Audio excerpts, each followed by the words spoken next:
Welcome to Tuesday's lesson. Before we begin, I just want to talk about today. As a reminder, you're not going to have any new assignments today, but you did have 4 assignments from yesterday. So today's lesson hopefully will help you with them, and if you haven't completed them, your homework tonight is just to finish the 4 assignments, okay? I wanted to give people who spent different amount of time extra time or less things to do if need be, from Monday into Tuesday. We're continuing what we talked about yesterday, which is the composite area of composite shapes, which is what we were talking about last week. As a reminder, now last week we did all rectangles, but now we're doing different shapes, okay? So here's a good warm-up question where they're asking to find the area of this figure, okay? So there's 2 ways to do this, and we're going to start looking at it a different way today, but classically, what many of you have been doing is you've been splitting this shape into a rectangle and 2 triangles, and you've said that the area of this shape is a rectangle plus triangle 1 plus triangle 2. And obviously the area of a rectangle is area equals length times width. Area of a triangle is area equals half times base times height. And then the second triangle would be the same thing, area equals half times base times height. So this area, this shape's rectangle is here. It's 5 by 10. So area equals 5 times 10. So the area of the rectangle is 50. The area of the triangle is half times the base from here to here. Well, if this is 10, we're assuming that it's split. So the base is 5, and the height right here is 4. And half times 5 times 4 equals 10. And then the second triangle has the exact same dimensions, so it's half times 5 times 4, and that area is also 10. So the total area, if you add 50 plus 10 plus 10, is 70, and then if we give it the label as inches squared. Okay? Now, I also wanted to remind you that we did talk about a different way of getting an area of a shape like that, and that's instead of breaking it into pieces, look at it as a whole shape, which means we could look at this as being a full rectangle with this triangle cut out of it. Okay? So we could also do this as a rectangle minus a triangle. Except this time the rectangle would have different dimensions, because instead of being 10 by 5, we're talking about, remember the blue rectangle, we're talking about 10 now by 9. So this area would be 10 by 9, which would mean that the rectangle would have an area of 90, but the triangle would also have different dimensions. The triangle would have dimensions of, it would be half times a base of 10 times a height from here to here would match this, would be 4. And half times 10 by 4 would be 20. And now since we're doing subtraction, this would be 90 minus 20, which equals 70. So you see that we get the same answer whether we do the addition or the subtraction, but sometimes we have to do the subtraction way. And today we're going to talk about finding the area of shaded figures. Okay? So here, they're asking us to find the area of just this shaded region here. Okay? Well, in order to find the area of that shaded region, what we're going to do is we're going to find the area of this large triangle, and we're going to subtract the area of this smaller triangle, because this shaded region would be if I had this whole area minus this piece. Okay, so that's exactly what we're going to do to find this shaded region. So we're going to say that the area is the large square minus the small square.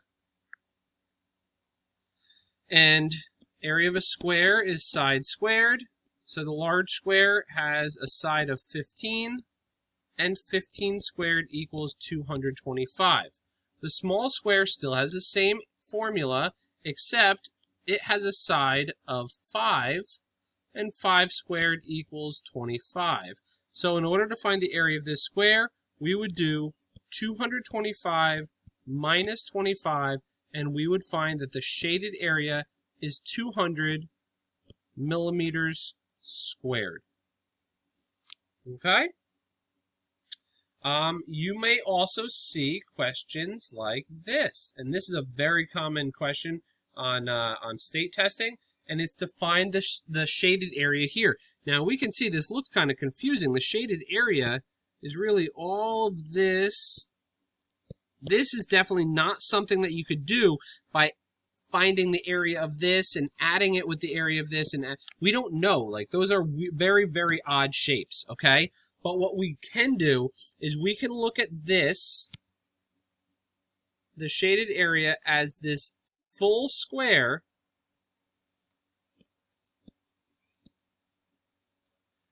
minus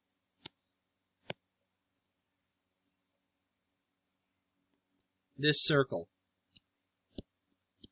Okay? And they're actually going to share some dimensions. We notice that we only have one dimension. We only have that the square has a side of 14. And that's great because that's all we really need, because we do 14 squared, and 14 squared is 196.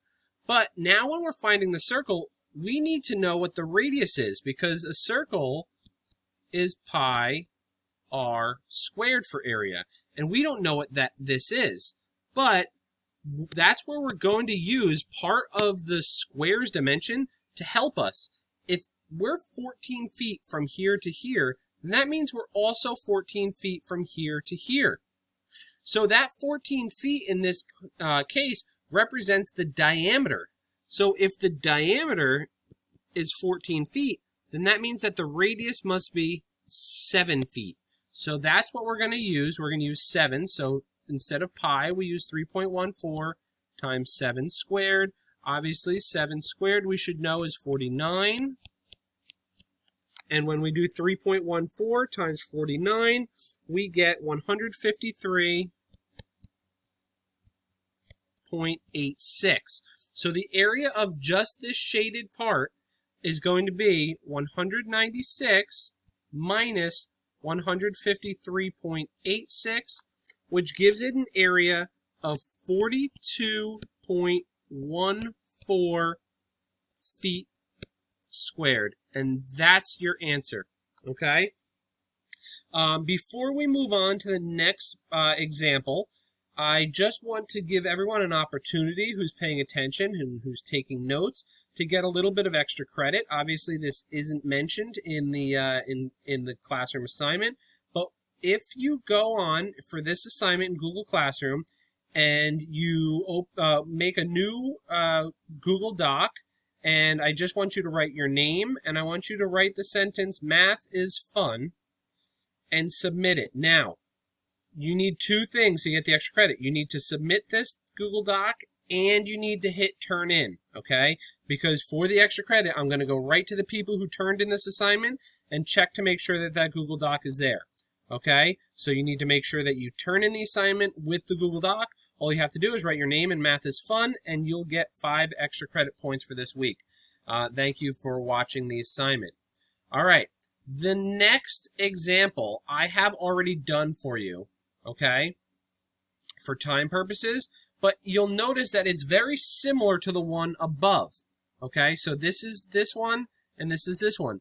Now, this looks a little more complicated because although we know that now if this is 10 from here to here, then that means that this radius is 5, and it means that this radius is 5. You don't have to, in this case, find the area of the square and then find the area of this semicircle and this semicircle, because if you put these two semicircles together, it's 1 full circle. So remember, if you found the area of this semicircle, you do pi r squared. So you do 3.14 times 5 squared, and then you divide it by 2 to get the area of that.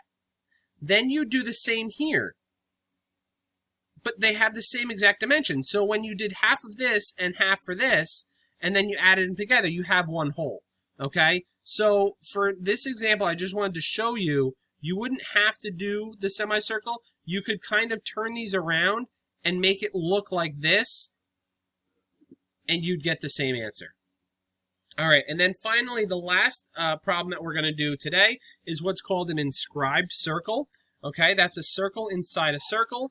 And what we notice here is that this shaded circle, the shaded region, is made of this large circle without the area of this smaller circle.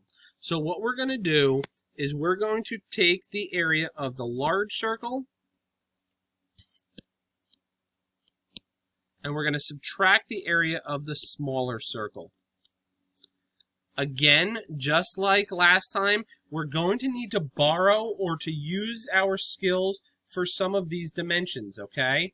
So, the area of the large circle, area is always pi times r squared, so the area is 3.14 times, here's where we have to actually calculate the radius. Don't think that 3 is the radius.